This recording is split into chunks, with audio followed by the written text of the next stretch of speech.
তই আজি মোৰ ছোৱালীজনীক কিয় পিটিলি? তাই কিমান কষ্ট পাইছে তই জাননে? দাদা কথাটো হ'ল মানে আজি ক্লাছৰ পৰা আহোঁতে মই তোৰ পৰা কাৰণ বিচৰা নাই।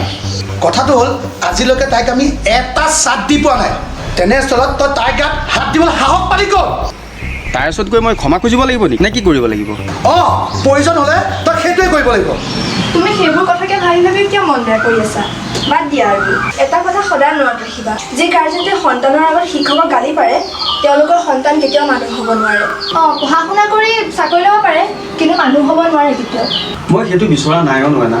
আমাৰ দৃষ্টিত সকলো ছাত্ৰ ছাত্ৰী সমান আৰু মৰমৰ, কিন্তু অভিভাৱকৰ কিছুমান কথাই মনত বৰ কষ্ট দিও নহয় না। তই আমাৰ ছোৱালীক নেক্সট টাইম হাত দিবি নাই। আপুনি হাত উঠাই দিলে যে কথাটো শুনি লওকচোন। তই প্ৰথম দাদাৰ কথাটো শুনি ল। আমি ইয়াত তোৰ কথা শুনিবলৈ অহা নাই, শুনাবলৈ আহিছোঁ। এই দ্বিতীয় দিন মোৰ ছোৱালী গাত মৰমতে হওক বা খঙতে হওক ভাত দিয়াৰ আগত 1000 বাৰ ভাবি চাবি। নহ'লে চাবি তোক মাৰি পেলাই ডেড বডি পিচ পিচ কৰি পেলাম। চিনি পোৱা নাই বাপেৰক?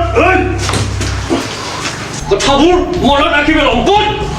অঁ, আহিছিল পুৰস্কাৰ দিবলৈ আহিছিল। এটা ভুৱা লম্পট শিক্ষকৰ সন্মান দিবলৈ আহিছিল। ঐ ৰা ভালকেই দি থৈ গৈছে বুজিছা, এজন শিক্ষকৰ প্ৰকৃত গুৰু দক্ষিণা।